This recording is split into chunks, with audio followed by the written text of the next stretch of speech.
Good afternoon. Welcome to the Dole Institute of Politics. I'm Bill Lacey, the director. We're delighted that you could join us for this afternoon's book presentation. Wanted to tell you about some upcoming programs. They're all on the back of the program that you received coming in today, but there are three of special note that I wanted to emphasize tonight. We have a program called Foodscapes, which is on urban agriculture, architecture, and community health. Should be a fascinating program. Next Wednesday night, you definitely want to be here at 7:30 for the annual Dole Lecture, which will feature former Senate Majority Leader George Mitchell. That's 7:30 next Wednesday. Do be here early if you want a good seat, because we will have a very large crowd.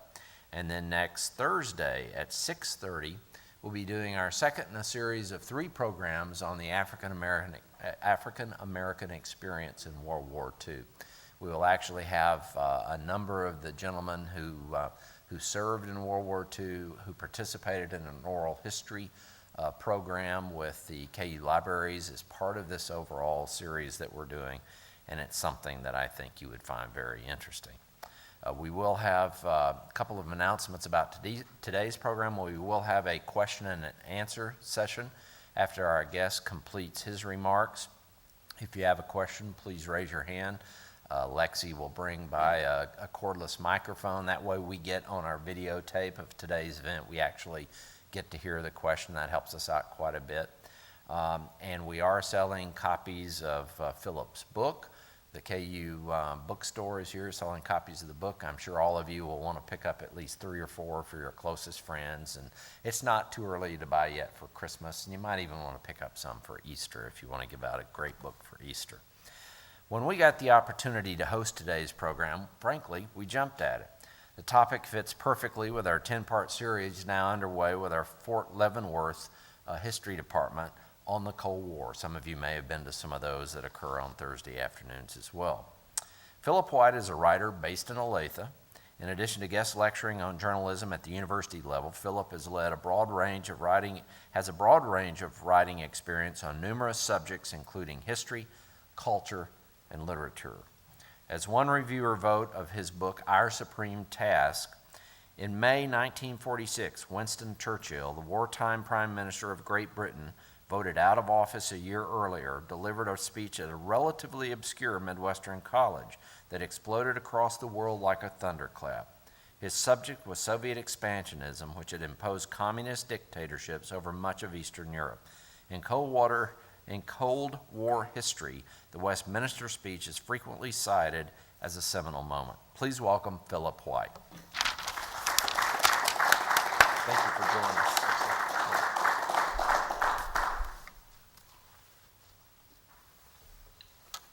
Well, thanks for everybody who made it today. Thanks also to Bill Lacey for the kind introduction, inviting me here, to Heather Anderson, Melanie Cohen, and everyone else at the Dole Institute. I'd also like to thank my wife, Nicole, for coming with me.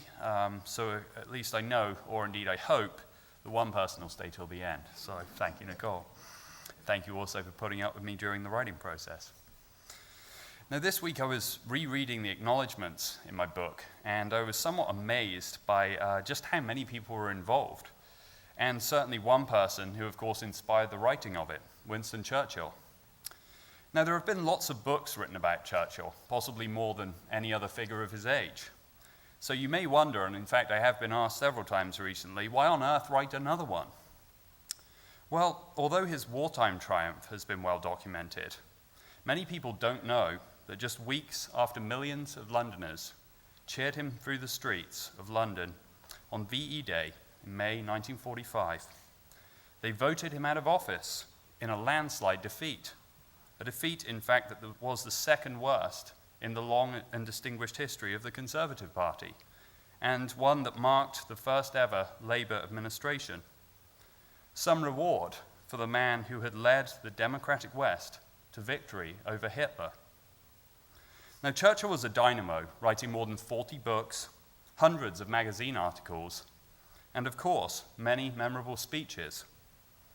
But with this election defeat came inertia, a loss of purpose, and self-doubt. Now in his early 70s, Churchill wondered if he was indeed finished as a politician, and doubted that he would ever again return to the reins of power in Westminster.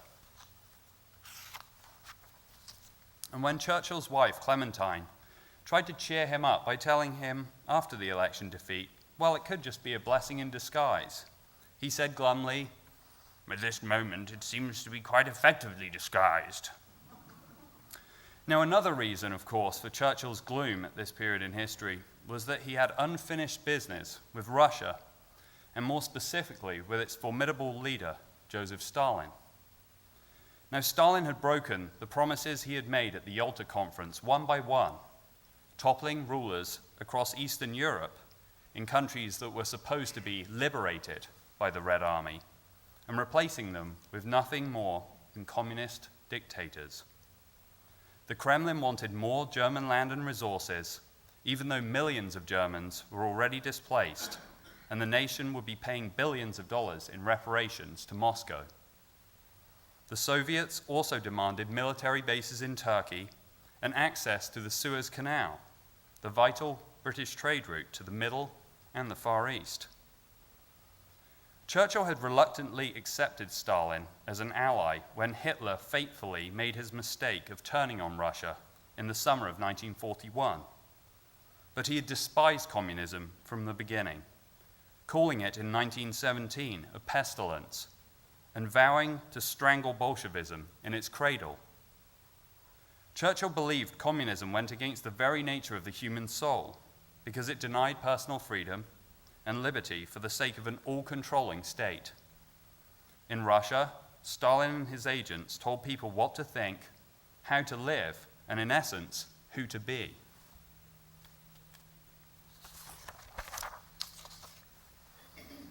In Russia at this time, and soon across all of Eastern Europe, there was no room for creativity, for religion, or for debate.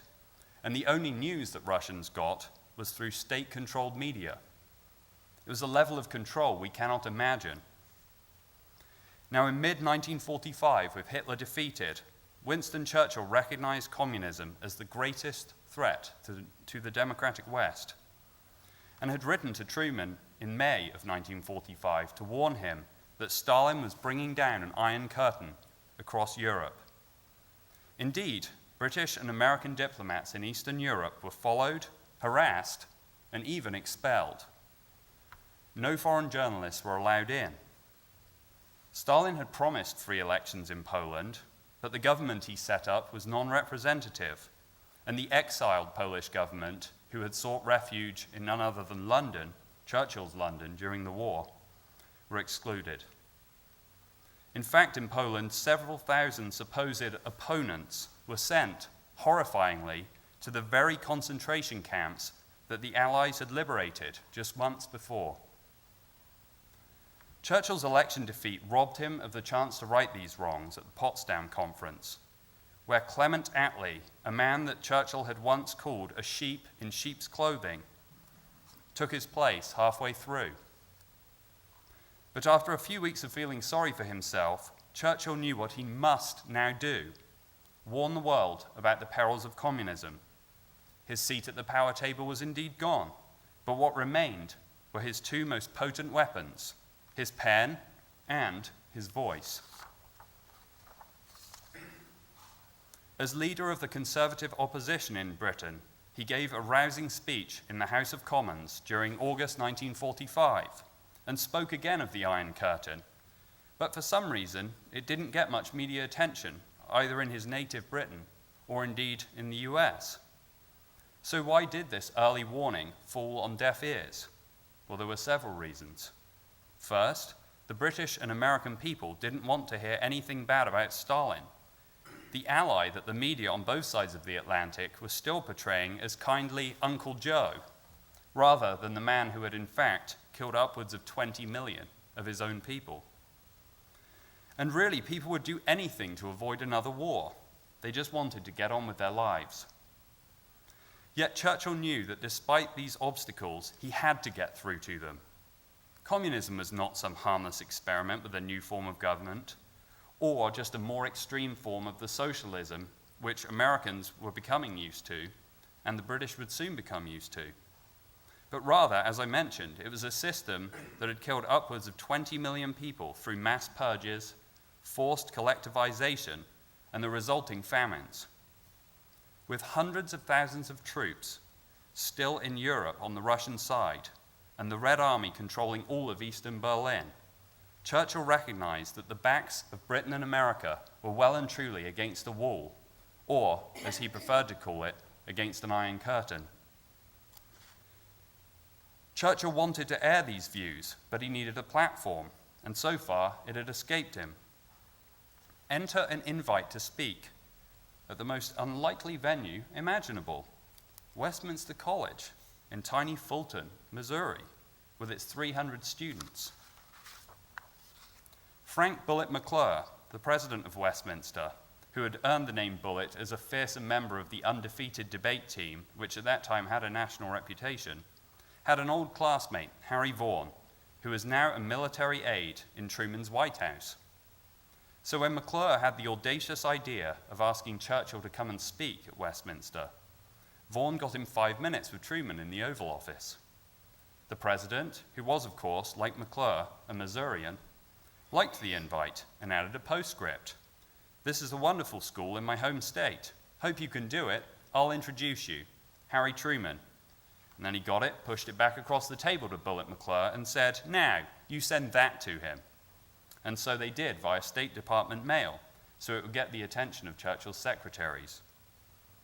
When Churchill read McClure's note, and more significantly, Truman's addendum, he knew that this was the opportunity he'd been waiting for, with the President of the United States introducing Churchill in his home state. The world would be watching and listening. And so, despite the longest of odds, Bullitt McClure had done it. Churchill and Truman were coming to tiny Fulton, Missouri, and to Westminster College in March of 1946.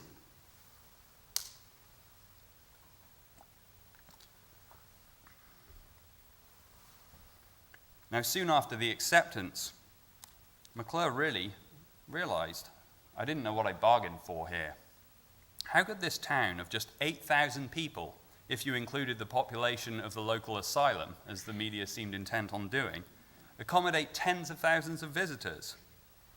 Well, McClure realized he couldn't do it alone, so he established committees for every conceivable detail: housing, food, safety, communications, and even, somewhat ingloriously, toilets. It seemed no detail would be left unturned. McClure hired 2 full-time publicists and worked around the clock with them. Westminster College booked rooms at every hotel for 100 miles and even opened the doors of its fraternity houses to journalists and radio station staff.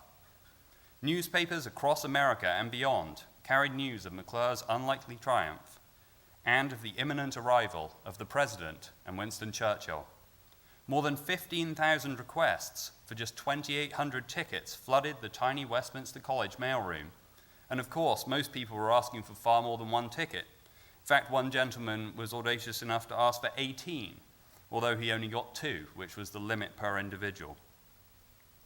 Bullitt McClure also enlisted the help of caterers from St. Louis, who brought in 8,000 pounds of hot dogs and 3,000 pounds of hamburgers. It seemed the 2 small cafes in the town wouldn't quite cut it when it came to catering that day. The McClures also, curiously, installed a new bathtub in case Winston Churchill wanted to take one of his famous daily soaks. And indeed, the couple's only son, Richmond, who was heading off to grad school the very next day after distinguished service in the European theatre, gave up his room so that the former Prime Minister could take his customary afternoon nap. And in fact, during my research, I was fortunate enough to track down Bullitt McClure's grandson, Richmond, who is in fact a lawyer up in Winona, Minnesota. And I took my own afternoon nap in the bed that Churchill had taken his afternoon nap in. Although, unlike Bill Clinton, he didn't charge me for the privilege, but we can get to that later. And journalists and photographers from more than 200 news outlets began descending on Fulton in the weeks before. Now, while McClure, his wife, Ida Bell, and an army of volunteers got everything ready, Churchill spent a few weeks in Miami at the home of a Canadian colonel, painting and frolicking in the sea, said one local journalist, like a pasty, oversized 5-year-old. He also took a trip down to Cuba using the presidential plane that Truman had loaned him. Cuba, of course, at this point was not yet under communist rule, and Churchill, no doubt, acquired plenty of those trademark cigars. But all fun aside, Churchill had serious business to attend to. Though he was not on an official diplomatic mission, he met with Bernard Baruch, the financier, and also with Secretary of State James Burns about the proposed $3.75 billion loan to Britain, which isolationists on both sides of the aisle were dead set against, not least all the money that had been pumped into the war effort so recently. And as February slipped away, Churchill also worked on the address for Fulton, which had the working title of World Peace, for hours at a time. He sought input from many whom he trusted, talking with President Truman at the White House for several hours, and showing or reading drafts to Burns, Canadian Prime Minister Mackenzie King, and British Ambassador Lord Halifax, the very man who, when asked to take over from Neville Chamberlain, had turned aside to Churchill and said, "I think Winston's better suited for the job." And Churchill, at least the story goes, said, "I agree." Halifax later recalled that when Churchill was reading the first draft of this speech to him, he was so passionate that tears welled in his eyes and began trickling down a cheek. Churchill often worked late into the night on the speech in those last days of February, dictating change after change to his 26-year-old secretary, the long-suffering Joe Sturdy, who, like it or not, had been made to accompany him. And on March 4th, Churchill and his group flew to Washington, and he and Truman and more than 65 reporters took the presidential train to St. Louis and then on to Jefferson City. In one of my favorite parts of the story, Churchill positioned himself as quite a proficient gambler, but Truman and his aides played poker almost every night, and the former prime minister was soon in a hole. When Churchill took a bathroom break, Harry Vaughan, the very man who had helped Bullet McClure bring Churchill to Fulton, told Truman, "Boss, this guy's a pigeon. We're going to have his pants before the night's over." Now, before the game, Truman had urged his boys to play for what he called national honor, but he realized that it was going a bit too far, and they were on the verge of embarrassing their distinguished guest, so he told them now to go easy. They ended up throwing a few games, but somehow Churchill, as bad a gambler as he was, still lost $200. Now, later in the journey, Truman, with his curiosity finally getting the better of him, looked at the speech, which Churchill had retitled "The Sinews of Peace."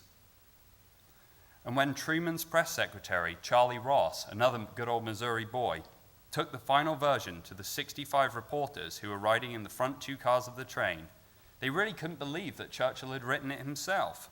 "No wonder they're so good," said one New York Times writer. Arriving in Jefferson City, Churchill and Truman greeted the man whose audacity had made that day possible, Frank Bullet McClure. During the brief parade through Jefferson City that followed, Churchill showed his human side, honoring a request from that town's mayor by waving to a chronically ill doctor who was propped up at his hotel window. Now in Fulton, people had started arriving at dawn, and the small stores that lined the main drag did a roaring trade. Outside on the pavement, vendors sold pennants and badges with Churchill and Truman Day emblazoned across them, and balloon sellers quickly sold all their wares to local kids. It was a fairground atmosphere in a normally sedate Midwest town.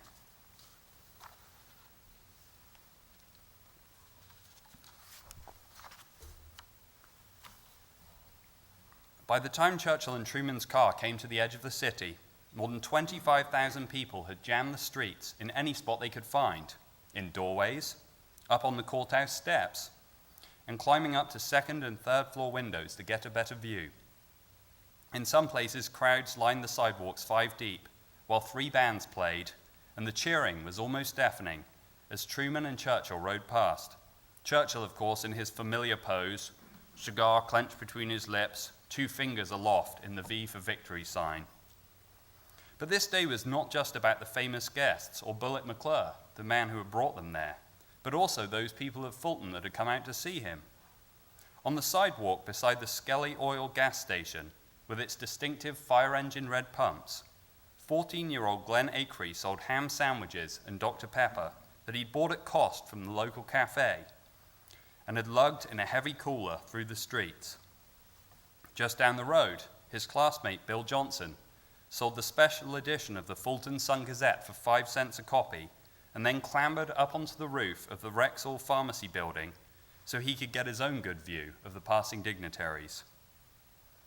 Now, arriving a few minutes later at the McClure's campus home, Churchill asked Ida Bell McClure, "May I bring this old stogie into your home?" Now, she was well used at this point to her husband's pipe smoke, and regardless, could hardly have turned down the world's most famous cigar smoker.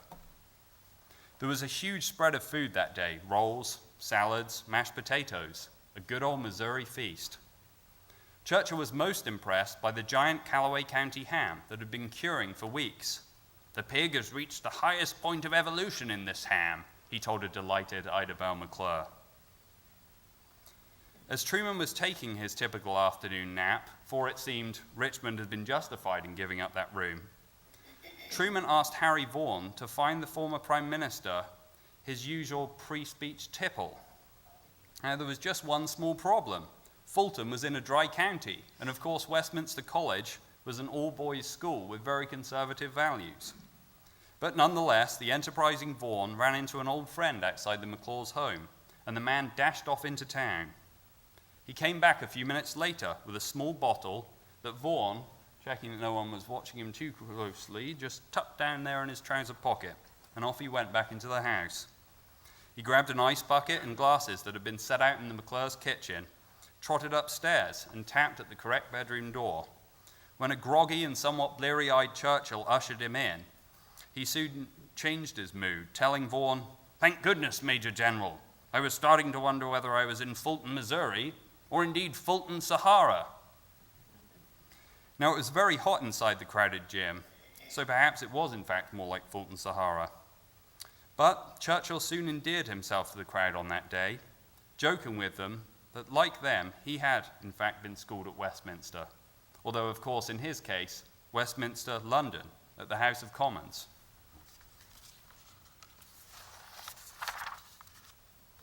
Churchill then claimed to be a private citizen speaking for himself, but Harry Truman's very presence that day and the fact that it was his addendum that had convinced Churchill to come endorsed what his guest had to say. Churchill in fact told them, "There's nothing to see except what you see here." And if they had just been looking at that narrow blinkered view, what did they see? The former Prime Minister of Britain, and sitting beside him, just slightly behind, Harry Truman, arguably the most powerful man in the Western world.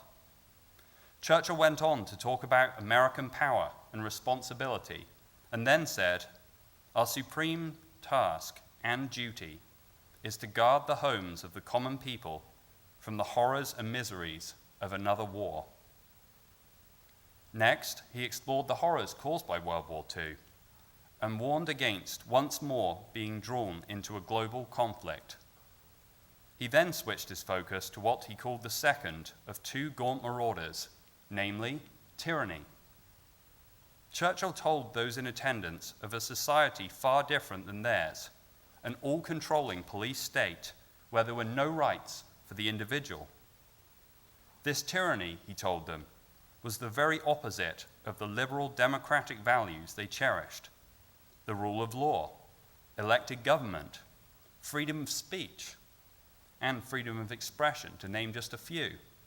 It was no coincidence that the anniversary of Thomas Jefferson's inauguration speech had been the day before. And what could prevent the fall of these values and the spread of tyranny? Churchill asked his audience. Nothing less than a special relationship between Britain and the United States to build what he called a temple of peace.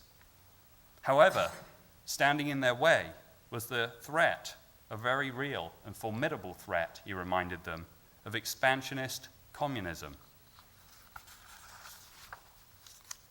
Churchill then spoke his most famous lines.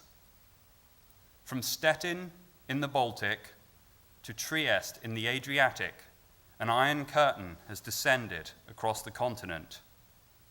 Behind that line lie all the capitals of the ancient states of Central and Eastern Europe: Warsaw, Berlin, Prague, Vienna, Budapest, Belgrade, Bucharest, and Sofia.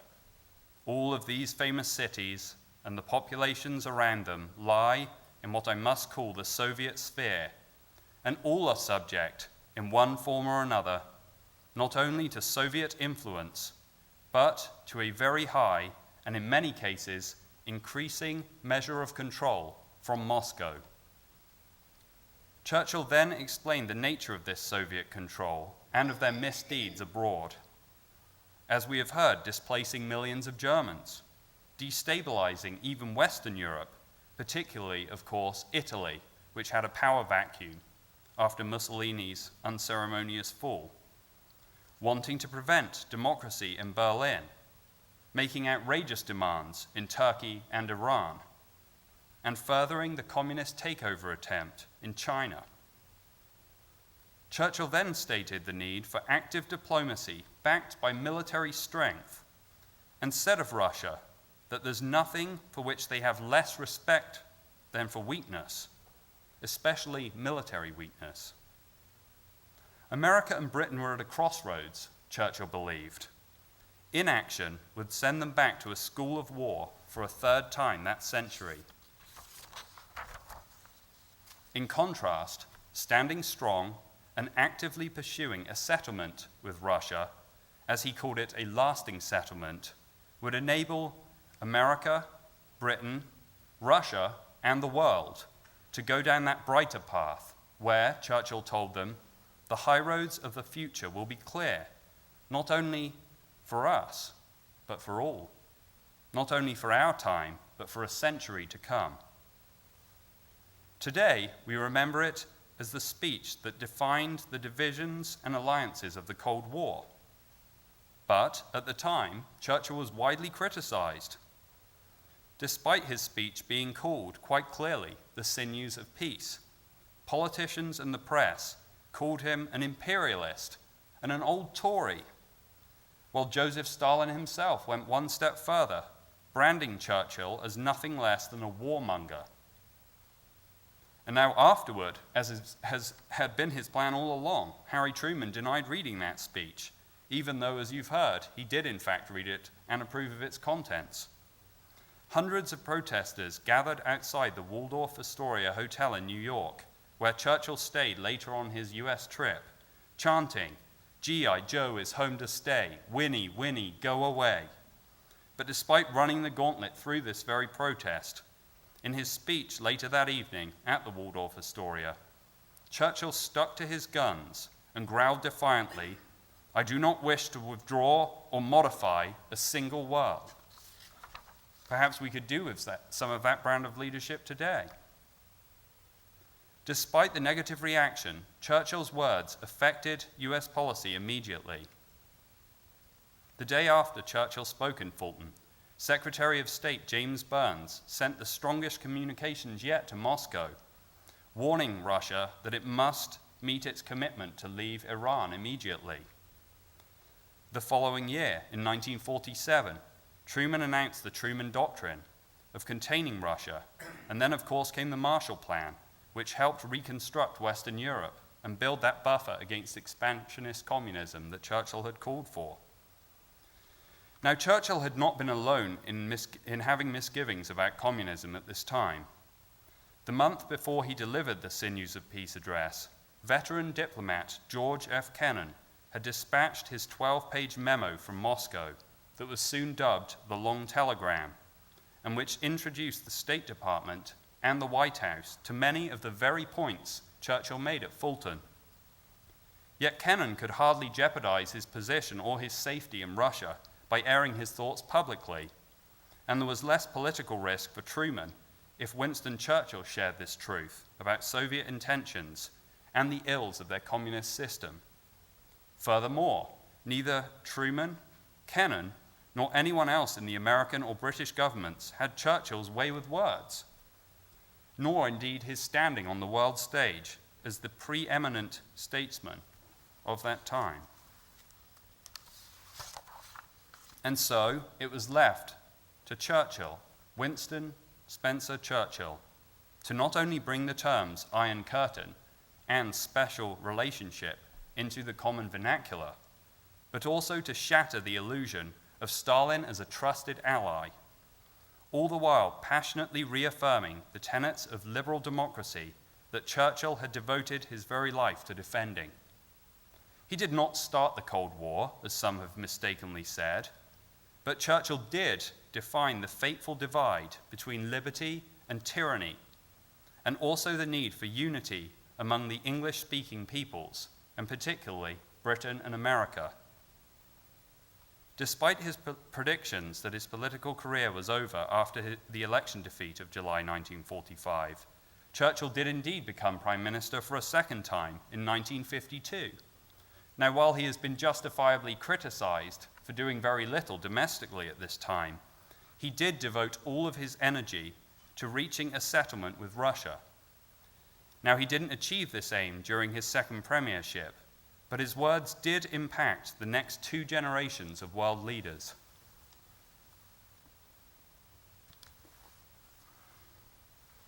We saw the marks on everyone from JFK and his calm handling under the most extreme pressure during the Cuban Missile Crisis, to Richard Nixon and his willingness to sit down and parley at the summit with the Russians, another term that Churchill, in fact, introduced us to. And then, a few years later, we saw the influence of Churchill's words on Ronald Reagan and Churchill's heir, Margaret Thatcher, and the way they advanced the special relationship in the service of world peace. Even Mikhail Gorbachev, standing at the very podium that Churchill had spoken at, in 1992, of course, after the fall of the Berlin Wall, the very physical embodiment of that Iron Curtain, acknowledged the role of Churchill's speech in defining a peaceful way forward.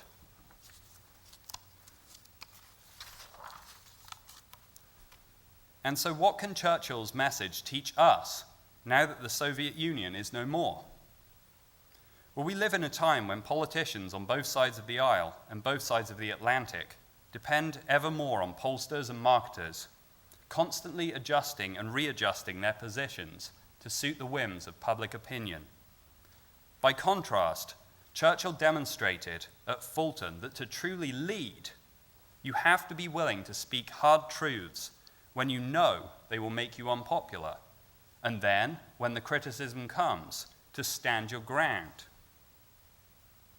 The relationship between Winston Churchill and Harry Truman also holds a timeless lesson. Churchill was a conservative and Truman a liberal, and yet they came together to respond to the very grave and very real threat of communism, true bipartisanship. Today, we face threats to our way of life from terrorism and rogue states such as Iran and North Korea.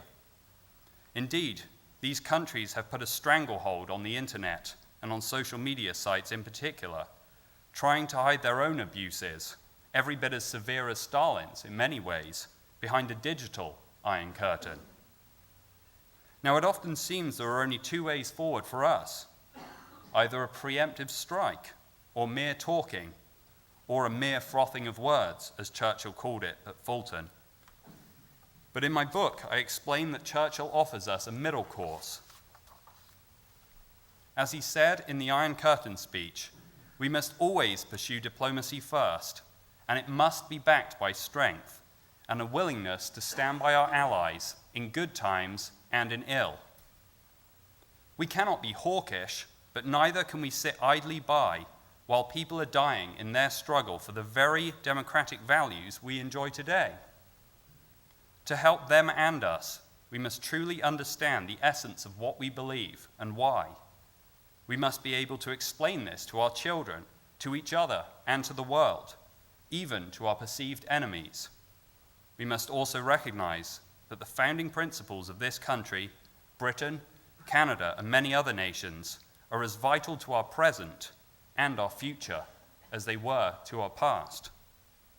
As Churchill said, we must never cease to proclaim in fearless tones the great principles of freedom and the rights of man, which are the joint inheritance of the English-speaking world. Thank you.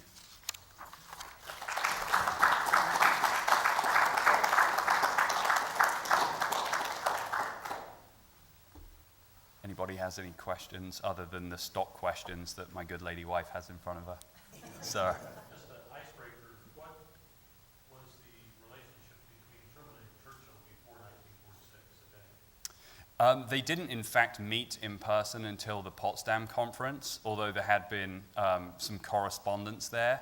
So, obviously, Churchill was hoping for a few more days at that conference, thought he would go back for 24 hours to London, get the positive election victory results, and then come back the next day and resume his seat at the table. And that, of course, was not to be. But in that interim between Potsdam and in July of 1945, and then obviously the next year, their correspondence did increase in frequency, and the nature of those letters, at least from Churchill's side, were more and more just kind of honed in on this Russia problem, as he called it. And so initially, Truman actually wrote in his diary that, oh, Winston's all right as long as he doesn't give me too much of this soft soap. And Churchill, of course, was very loquacious, so he meant just wouldn't try to talk the Russian problem to death. But he quickly came around, and Churchill, after his first face-to-face meeting on the opening day of the conference, really just was glowing in his praise of Truman and how blunt he was, and that seems to be the reputation that follows Truman, and Churchill at least thought it was true, and he said to his young assistant, Jock Colville, Truman takes no heed of solid ground. He just jumped up in the air and said, plants his feet firmly down on it, and was almost giddy with Truman's demeanor at the conference table. So I think that particularly with Kennan's long telegram, that their views on Russia started to come closer and closer together. But certainly that train ride from D.C. down to St. Louis and on to Jefferson City gave the two of them more time together and a better chance to know each other. And of course, Truman was fairly new at his post and at the top levels of government, whereas Churchill had served in almost every major cabinet position and of course had been tested in that furnace of World War II. So I think that Truman really believed he had something to learn about statesmanship.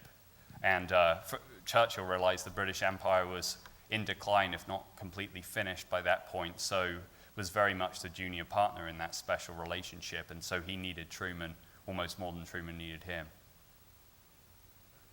Yes, sir. It sounds like you're saying that Truman was initially distancing himself a little bit from the speech. Okay, that being so, then, is that to appease Stalin in a hopefulness that they could establish a positive relationship that became clear that wouldn't happen later on? It's kind of like, if so, it's kind of like, I don't know if it was at Yalta, where Jefferson was kind of making fun of Churchill in front of Stalin, getting him to laugh. And I think there's a famous picture of Winston sitting there with a grimace on his face, and Stalin and Roosevelt kind of yucking it up between the two, which again sounds like trying to appease Stalin in the same way somewhat. Yeah, and it's interesting. Truman didn't just distance himself from the speech in the days and weeks afterwards and advise some of his folks. Dean Acheson was actually going to attend the Waldorf Astoria speech, but Truman told him very firmly, you can't do that, given the reaction. And Truman did, in fact, offer to send an aircraft carrier for Stalin to get on, and I think it was the USS Missouri, or at least that was the story I read in my research, to bring Stalin not only to the US, but also to Westminster College to speak if he would like. And of course, he just didn't receive any response to that memo. So, yeah, I think he was definitely hedging his bets. And as the historian Fraser Harbert wrote a long time before I wrote this book, this speech was kind of a trial balloon for this new, tougher position in Washington with regard to the Soviet Union, and that really they anticipated it being negative, were surprised by quite how negative it was, and yet, despite them kind of disavowing the speech in some ways, and Churchill, therefore, in public, behind the scenes, as you saw, Burns was really kind of moving State Department foreign policy in the very direction that Truman and Churchill advocated in private. Thank you. Good question.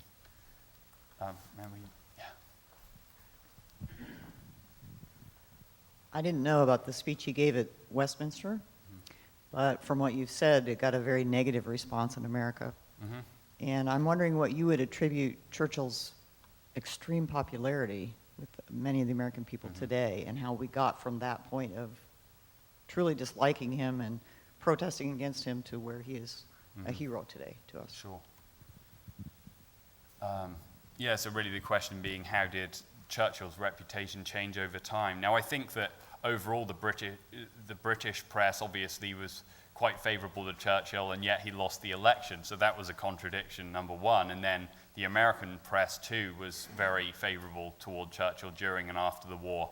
But it was more the nature of this speech and the fact that it went against the positioning of Stalin as kindly Uncle Joe, more so than it was anything to do with what people innately believed about Churchill and his intention. So I think it was more the contents of the speech. But of course, yeah, I would say that it's accurate. In fact, my friend Daniel Hannan, the Conservative MEP for South East England, has said this many times, that really people overall in America have more respect and more reverence for Churchill, even to the point of not wanting to hear anything bad about him, than they do in the UK.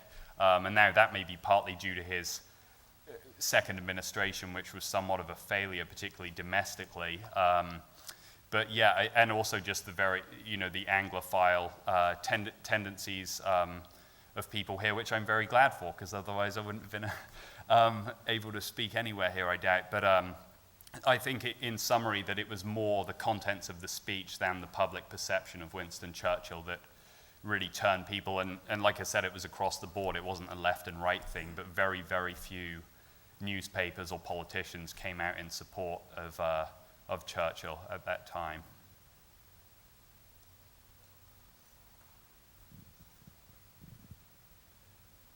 Yes, what I'm wondering is if that speech would have been made in New York City instead of a rural area, a small town such as in the middle of the country, would it have carried the same weight?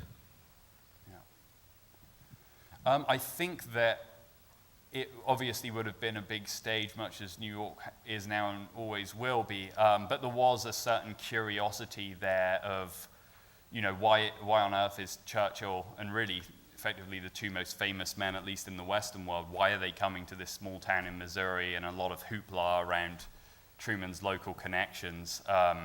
So it may have been 90% of the national and international impact, but I don't think that you would have necessarily got the same interest level in the Midwest and in rural areas that you found with this speech. They were pretty much camped out in Fulton for the weeks and months beforehand. Yeah, very good question. Thank you. Yes. I wonder, in your book, if you talk any about the, one might say, the monster in the room not being referred to, namely the atomic bomb, and how much that, in a sense, can be seen as a kind of, looming presence, something that's very much there, but I guess people don't want to refer to it explicitly. So really the question was, how much did the elephant in the room, the atomic bomb, kind of influence the nature of the address and just the mood of the times? And I think I did mention it in that chapter of the book that talks about Churchill at Potsdam, and for good or for ill, Churchill was almost giddy when he found out about the bomb. Now, the reasons being that obviously he desperately wanted the war to end, but also because Britain and America had been pressuring Russia to at least help them, if not indeed lead the charge in a ground invasion of Japan. But they realized that Stalin was already asking for the world, so what on earth is he going to ask for, as payback for helping us, or, as I said, leading the charge in Japan? So I think that was another part of that reaction of Churchill's, was that he realized that that was no longer necessary. And indeed, Stalin, on the other hand, when he was told, just kind of nodded and said, okay, and that was about it. But yeah, Churchill, in fact, did mention in his speech the need he felt to retain those nuclear secrets and not to share them with the fledgling United Nations organization at that time. And the Canadians had actually busted a spy ring that was trying to infiltrate their government and therefore the Manhattan Project, because of course there was quite a bit of communication at the time between Canada and the US, and so that was all over the front pages of newspapers. I believe it was in February of '46, so just a month before Churchill spoke. So I think that it was definitely starting to come into the public consciousness a bit because of that, and obviously because of the fact that the bombs had been detonated.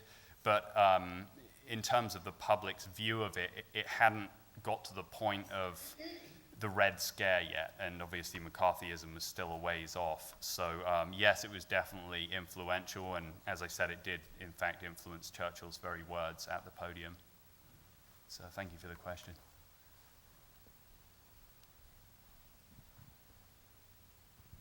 Decided I'd better wait for the mic this time. Oh yeah, that's all right. What are the top 3 things that motivated you to write this particular story at this time? Okay, so the top 3 reasons for writing the book. I think one was the fact that while, as I mentioned, Fraser Harbert and of course Sir Martin Gilbert and others have mentioned this and even dedicated a couple of chapters to it in their books, which are all very good, nobody had really told the narrative story of this as I believed it could be told. So partly from the point of view of who on earth is this guy Bullitt McClure? Okay, so we know he's the president of Westminster College in tiny Fulton, Missouri, but who is he as a man? And,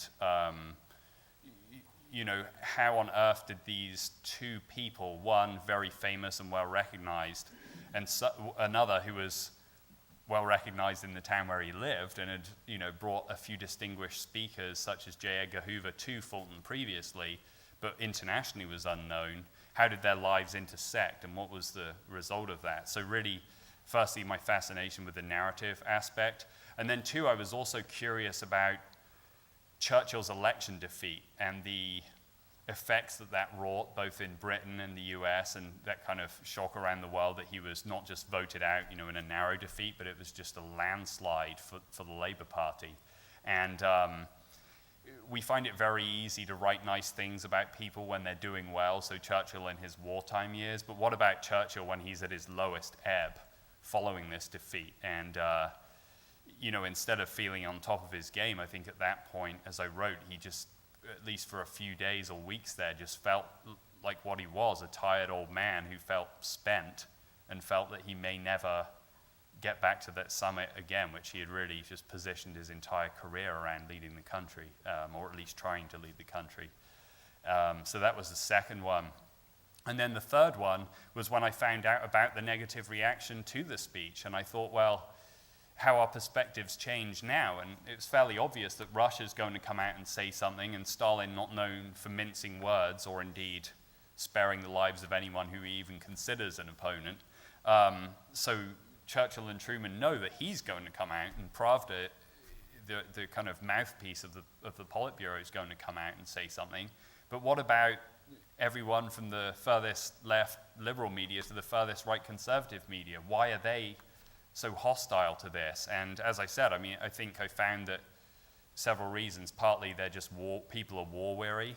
And then, of course, the very newspapers that are carrying these reports of the speech, these negative reports, have been putting cartoons of kindly Uncle Joe kind of twirling his mustache and sitting around the table with the good old boys. And it's just a fabrication, but it has colored public perception. And so that was very interesting to me also.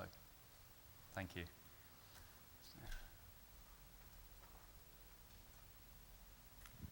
These are more comments than they are questions. I worked for the Joint Chiefs of Staff during World War II, and reading their papers, Churchill had this attitude long before the Iron Curtain speech. He wanted the Second Front to come through the Balkans, which would have been a major disaster because of the mountainous terrain and the logistics of it.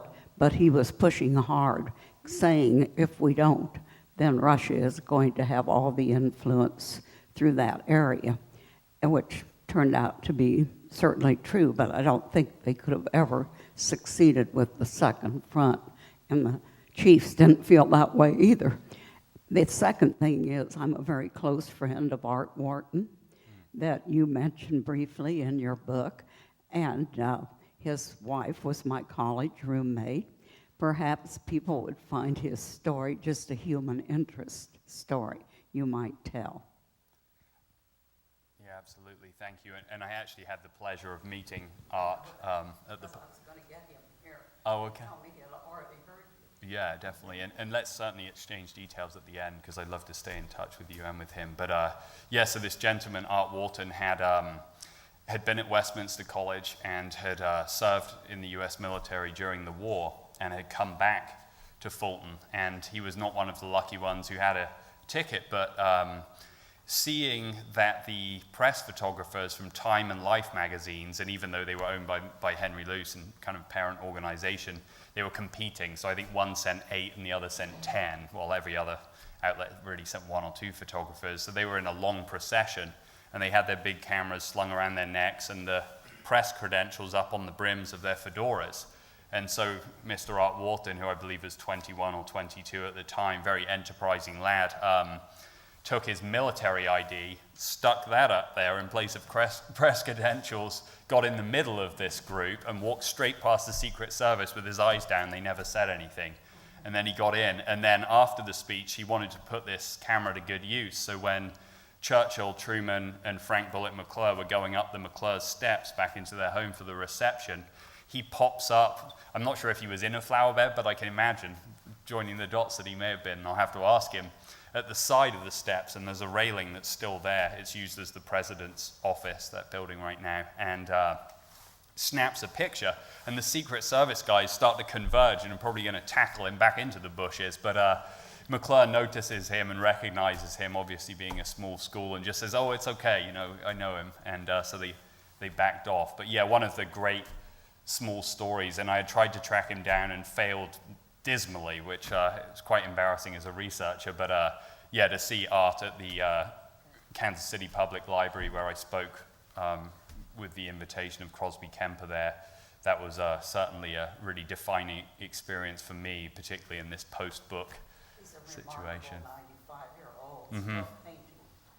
Yeah, he seems like a lovely man, so that was great. And really doing the research, some of the oral interviews of people I did that were there at the time and are now in their 80s and 90s and just generously welcomed us into their lives and in some cases in their homes. And to have coffee, I would say it's a coffee shop, but really it's a lemonade stand at one of the drugstores in Fulton that's been there for many years. And a group of gentlemen meet every day now that they're retired to have coffee and kind of reminisce about these times, and to be able to sit there with them and listen to their stories, to me at least, was as significant as going to the Truman Library and also the Churchill Archives in Cambridge. So it's been a real blessing. So thank you for coming and for sharing that with us. A couple of questions that are related. The first is, why did Churchill lose that election?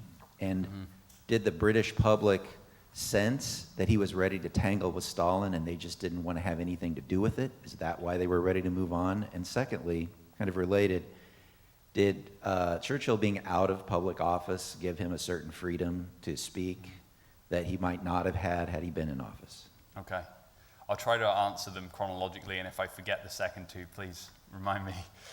So why did he lose the election? Why indeed? And as I said, that was one of my curiosity points that really led to writing the book. I think some people were confused because you may know or may not know that this was not a conservative administration, but when Chamberlain was out, as well he should have been long beforehand, Churchill called on Clement Attlee, the very man who replaced him, the Labour Party leader, and also the Liberal leader, to join him in a national coalition, because he felt that to show national unity, that they needed to actually demonstrate that in Whitehall and Westminster and the halls of power. So it was a coalition, and he had offered the Labour Party and the Liberal Party the chance to continue indefinitely to tackle some of these post-war problems. But Attlee, being the meek man, or the sheep in sheep's clothing, as Churchill very unkindly and savagely put it, somewhat true, was pressured from his membership to get Churchill out of there if they could and to call this snap election. And I think people were confused because it was a coalition government with Churchill at its head. And one of Churchill's daughters wrote a book, kind of her memoirs, and she said that a lot of people she talked to on the street thought that they could have the Labour Party, or indeed maybe a combination of the parties, with Churchill at the head, but didn't realize that when they went to the ballot box. So there was certainly some confusion there. And also, the Conservative Party were very lazy in their campaigning. They really just relied on Churchill's reputation as good old when he won the war, so vote him back. And Labour, by contrast, were looking at, okay, well, we need healthcare, and therefore we need an expanded welfare state. You know, there were probably going to be several 100,000 people without homes or with damaged homes. What are we going to do about that? So they focused their campaign not on the war and what had been achieved, but purely on how can we go forward. And all the Conservatives did was really attack them. And Churchill made some very ill-timed comments. He refused to call the Labour Party by name and in fact just called them the Socialists. And he said that the Socialists are trying to set up a Gestapo style of government. And this was in a radio address via the BBC. And his wife had urged him to take that word out. And I think he realized later, as most husbands do in these situations, you should always listen to your wife when she's editing, as I did, or tried to. Anyway, so obviously using the word Gestapo to talk about an opponent would be a loaded term now, but then, so close and so raw in this situation, was even worse. So that, I think, just knocked him down further in the polls. And also, his responsibilities as head of state. He was in Germany for the Potsdam Conference while Attlee was still on the road campaigning hard, and whatever his flaws or weaknesses as a leader and as a person, he was a very good campaigner and a very diligent campaigner, so that he just outworked him. And then if you could restate the other questions, because I waffled and now I forgot, sorry. Was Churchill freer to speak out of office than he might have been in office? I believe he was to some degree, yes, but knowing what I know of Churchill the man, I think he knew in his heart this was the truth, what he was saying, not just about the specter of communism and the need to really exhort liberal democratic values and to call on America to keep standing alongside Britain. So I think he would have said it anyway, I really do. Just a true, while he certainly had his flaws, he was a true conviction politician, and he was not afraid of risking political longevity. And at age 70 at the time, and soon to be 71, he had certainly proved over his career that he'd been in and out of the spheres of influence because of some of these decisions and speeches, but yet was always willing to stand up and speak hard truths when they needed to be spoken. Thank you. You're addressing with your book a period that's really interesting in terms of at the end of the war to, let's just say, 47, when the CIA and some of the other acts were created. And I would like you to give your assessment of what you think were, and I realize that all these had influence on each other, but we have Kennan over here with his telegram. We've got the speech in Fulton. Yes. And there were other people, of course, pushing for the Russians as being, for the communist system and the Soviets as being our primary target to be targeted as we move forward. How would you rank these? Do you think Kennan was more important, or do you think the speech really set the stage more? I noticed, you mentioned, I didn't know this, advance the next day warned off the Russians in Iran. So that clearly had to have been planned. It wasn't just an accident that happened. And obviously Truman was wanting to set the stage. Can you sort of rank what was going on in this 1 or 2 year period as to what was the most influential of these, if you can? I realize they're all mixed together. Yeah. I think that the fact that, as was mentioned earlier, Churchill held these beliefs about communism from its inception and had wanted to not only keep British and American troops in Russia to fight the Bolsheviks, which obviously became the communists, kind of a naming issue there, but And really, President Wilson and also Lloyd George, the British Prime Minister, had just flat out overruled him and said, no, we're not increasing them, and in fact, we're going to pull them out. It's hopeless. And Churchill had continued to write in the 20s and 30s very strongly about the ills of communism, and yet he was a pragmatist, so he reluctantly accepted Stalin as an ally, and they needed the diversion, of course, at that point. With Blitzkrieg, the Germans had just steamrolled Europe and were right there. Are they going to try and cross the channel and invade? Are they not? What are they going to do? So it was very fortuitous timing for him. And so I think that while he genuinely believed that he could influence Stalin the man, the damage had almost been done by the Potsdam Conference. The Yalta Declaration from that conference had really stated all these aims, as I said, that there would be free and unfettered elections in Poland and across Europe. It was a lie, and Stalin was paying lip service. And you go down the list, and he breaks these point by point. So I think that Churchill had started influencing Truman quite a long while before even the long telegram was sent. And in fact, in January of 1946, Truman had told Burns and a couple of other advisors in the White House, I'm tired of babying the Soviets. The only language they understand is how many divisions you have on the ground. And that's, I believe, in David McCullough's wonderful Truman biography. And so Truman himself was not very far away from where Churchill was on Russia. It's just that their paths started to converge more and more. And I think that Kennan really just confirmed those suspicions of Truman in the long telegram, and everyone to a man at the top level of the American government, other than Henry Wallace, who was later fired for criticizing American foreign policy as being too harsh toward Russia, really was towing this line by that time. So, Truman was on the road to believing the same things Churchill believed. Then the long telegram came and solidified that, and then it was Churchill bringing it into the public really just the public arena and into the public consciousness, and of course into political debate both in the US and in the UK, that really just kind of gave it wings from there. So I avoided ranking them, but hopefully that gave some insight. Thank you. Okay. Well, thanks very much. I appreciate your time.